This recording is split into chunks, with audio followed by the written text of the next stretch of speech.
Anyway, just a very short comment on Bhutan. You are right, completely. Whenever I met Bhutanese ambassadors or colleagues at the UNESCO meetings, they always wore their national costume, national dress. But don't forget, Bhutan is the only country in the world where instead of GDP, measuring GDP, they are measuring happiness factor of the society. So hopefully sometimes the better part of the world will follow this beautiful example, which maybe helps to build up national pride as well. So anyway, I changed a little bit of not the topic, but the title of my presentation, Cultural Survival, Strategies Among Some Eurasian Minorities. This is the right title. Actually, during the last 30-something years, I have been visiting more than 20 minority groups throughout Siberia and Eurasia, including Far East, China, Korea as well, Taiwan. And the main aim of my research was to study shamans, and comparative mythology is my other main topic. So I try to show some examples concerning what happened during this last couple of years in this field, in these fields. And it was quite interesting that there is an inbuilt mechanism of survival of every living system, including cultural systems as well. Even the small local ethnic cultures are able to find and or to develop survival strategies in order to safeguard their own cultural values. Among even the smallest ethnic minorities of Eurasia, like the Buryat, Yakut, Manchu, Nanai, Daur, Nashi, south of China, Tuva, and the Ainu, were creative enough to find at least one or two major features of their own ethnic culture, which can be served as symbol of their ethnic heritage. For example, heroic epic singing among the Kyrgyz and the Yakut, now in full rise and revival, or reconstruction of mythologies among the Finno-Ugric minorities of Russia. They produced fantastic volumes of their own mythologies. Festivals among the Mongols and Yakuts. Wonderful midsummer festivals. Thousands of people are coming together. And shamanic revival, this is my main subject, among the Nanai, the Daur, the Manchu in China. After Mao's time, it's absolutely fantastic. So all of these cultural activities help to maintain the ethnic identity of those small populations, and they were able to eventually survive in a globalized world. Well, anyway, just some words, because the Uralic Encyclopedia of Uralic Mythologies, this is the name of the project, is quite unknown. Even unknown among the Finno-Ugric scholars, the scholars of Finno-Ugristics or Uralistics. Anyhow, we started this mythology project sometimes in 1993 with Russian colleagues, Finnish colleagues, of course Estonian colleagues, Hungarians were also involved. And the first official meeting was held in St. Petersburg. Probably at that time even it was called as Leningrad. However, we understood, the organizers, Anna-Lena Sikala and Vladimir Napolsky, and even Chistov was involved at that time, understood the native speakers would be the authors of each volumes, each mythologies. It also has been decided that mythologies must be published in the language of the mother language of their own, and the national languages as well. However, this is not really what happened. The Komi mythology was the first, which has been published in 1999 in Russian first. What can we do? And then later, from the very beginning, we decided that everything will be published in English as well. And the monthly mythology was also published first in Russian and the Hanti as well, 2001 and 2000. In 2000, the Hanti volume in Tomsk. But later, of course, the Finnish Academy of Sciences found some funding, some money, to get them translated and published, printed in Hungary by the academic press. So now we have 4 volumes of this encyclopedia. And we decided that the first part must be a kind of historical outline, and then the research history, and then the dictionary, a kind of encyclopedic dictionary of the main figures of the given mythologies. So we have in English already the Komi, the Mansi, and the Hanti mythologies, and the last one just got published in 2 years ago. Yes, in 2010. The editor was Tuchkova, and I can, well, with a kind of proud, I can confess, I can tell you that it is a really good example how to put together these kind of encyclopedic dictionaries on mythology. Actually, the hidden aim was, from the very beginning, to produce a series of these volumes for the purpose of comparative studies.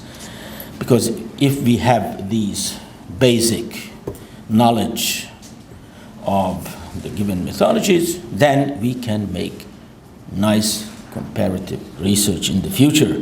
Not speaking about larger territories like Eurasia.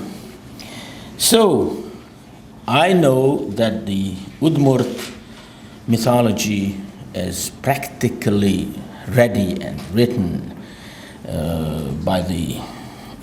edited by Vladimir Vladikin, and even 3 Mordvinian or Mordovian. What is the right? Mordvinian or Mordovian?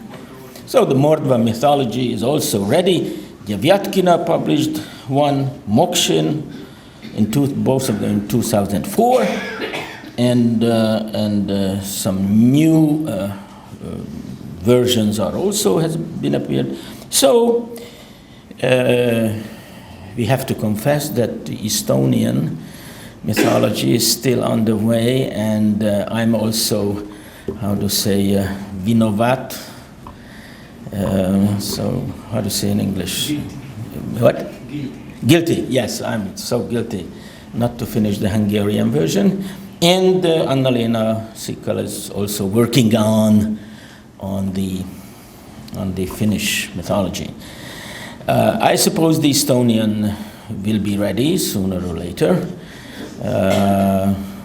Mare Koiva she's responsible for that. But anyhow, we still need Sami mythology, Ganasan and Nyanyets. However, we have some preliminary works concerning these mythologies. So,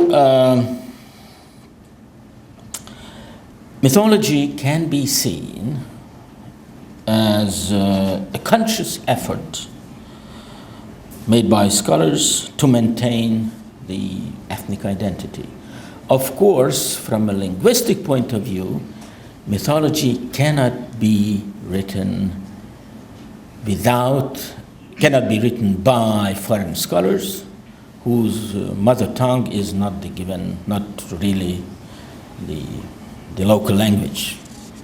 So to maintain this identity without a profound knowledge of the local languages, it's almost impossible. So we shall have these wonderful volumes in English and in Russian, but if we won't have it on the local language, I'm quite skeptical. However, I'm quite happy to have these volumes already published. So the second main topic of my outline here is the shamanic technique or strategies of the survival. I suppose in the Mazateks, they have a revival of shamanism as practically everywhere. The holy mushroom. Yes. Psychedelic mushrooms, yes. And everywhere, practically everywhere in the world. And I was personally quite lucky to arrive to study this cultural phenomena exactly in the time when somehow it was a little bit of glasnost and perestroika.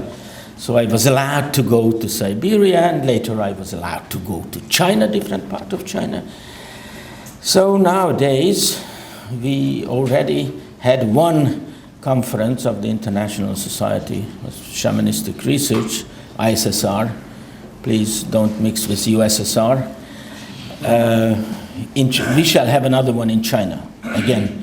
So the Chinese were generous enough to organize once a conference already, and there is a fantastic renaissance of shamanic activities. What was interesting here, that in different minorities, there are different kind of, activities which they try to pick up from this shamanic complex. And I realized when I was among the Buryat that they started to organize, the shamans, the new shamans who were able to survive the Stalinist repressions, survived really in a strict sense of the word. They started to organize family rituals, family animal sacrificial rituals for a small group, for a family. And that made a fantastic, strength and power to them. And somehow they were able to revitalize the whole cultural complex, which we usually call as shamanism, which I don't like personally. I prefer, let me tell you, shamanhood or shamanship. Maybe shamanhood is a little bit better, but using or denoting the local phenomena, because shamanism is a kind of vague term. Because nowadays everyone say, "Oh, this is shamanism." Well. If a term is good for each cultural phenomena everywhere in the world, it means it is empty. So I also use both terms sometimes, but shamanhood is a better term. So anyhow, the Buryat has even the power to develop a kind of ethno-eco ethics based on the basic ideas of the local shamans, to be very close to nature and getting power and getting good example how to preserve those ecological system around them. So it's a very, very interesting new kind of philosophy even. Later I went to the Far East to visit the Nanai people, the Tungusic people, and there also developed this rituals. For instance, I attended in a let's say not funeral, but a kind of memorial service for an old, very knowledgeable local gentleman, and so they also tried to heal the, for instance, the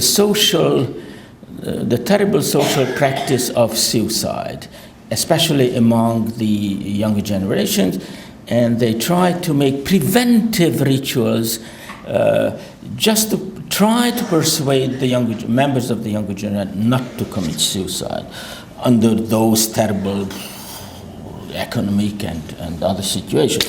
And what they also developed, it was quite interesting, they picked up embroidery, a very colorful, very nice embroidery, and they selling as their kind of Nanai folk art symbols, which has close connection to the local shamanhood.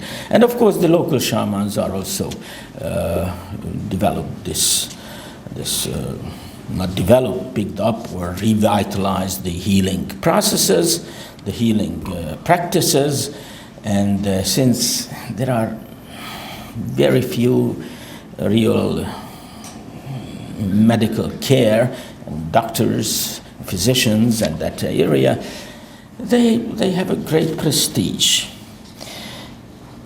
Then I went to Tuva, and at that time I was able to make some documentary films where I found this healing business which was really blooming, and shamans were healers, and they practiced this function especially because it was meant daily living for them. I mean, they were able to collect some money, and the hospital on the other side of the street never functioned. It was almost empty because there were no medicine, no doctors, no physician, nothing. So the Dingur, the center of shamanic healers, Dingur is the name of the shamanic drum. They, on the everyday basis, they heal the local people. So it was quite interesting that the rituals, the healing rituals, can be performed,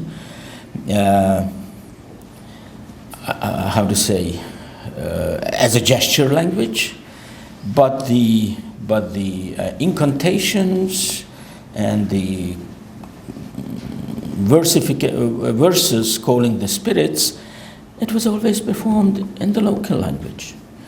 So that helps to survive the local language, I suppose, in the future. So the sacred texts never can, uttered in Russian because no power. So drumming, can be understood as a general, gesture language or moving language, but not the incantations, not the chants, not the shamanic, songs. And anyhow, these are quite interesting from this language maintaining point of view. But in my mind, these two phenomena and the singing of epic, which definitely will maintain the local languages in Kyrgyz and Yakut and so on, and the festivals. It's quite interesting that, however, it's a completely fake lore. So not folklore, but fake lore. But to have the opportunity to appear on the screen in the television, that's a great thing. So now they have all those competitions of double voice singing in Kyrgyz, in Tuva and in Kyrgyzia and some other places, and even the youngest generation of Kaichi or Manaschi are performing the great epics. So that makes the whole thing a little bit, promising. And however, this wonderful positive view, which I try to draw here using these examples, may be a little bit too positive. 2 weeks ago, I had another lecture in Bologna, in the oldest university of Europe, maybe in the world. The main topic was the Eurasia, transformazione, the Eurasia, how our world is transforming and changing.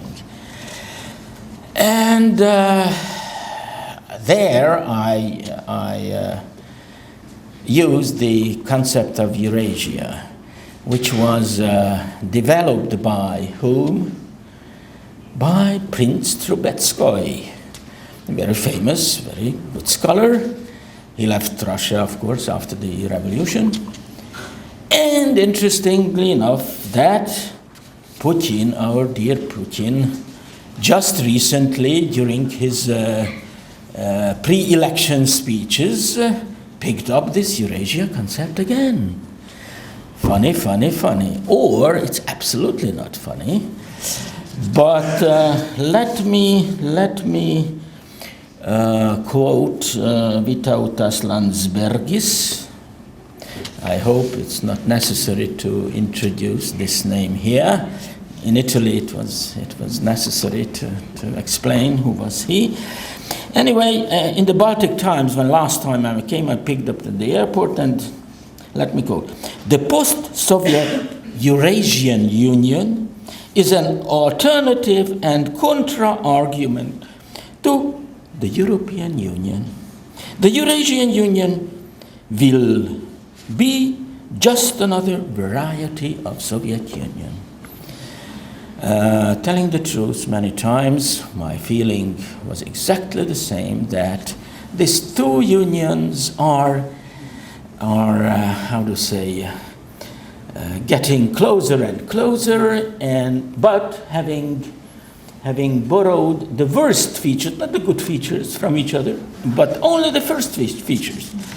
So I can tell you, to our friend here, that with the Russians we were able to make a deal. After some vodka, you can make a deal with the Russians. Officials, not with the... So, of course, we scholars can make our efforts, and our shamans can make their efforts to maintain ethnic identity, ethnicity and language maintenance. It is not the real goal of those big empires. However, we have only one hope, that big empires, big unions, will not survive forever. Thank you. Oh, yeah.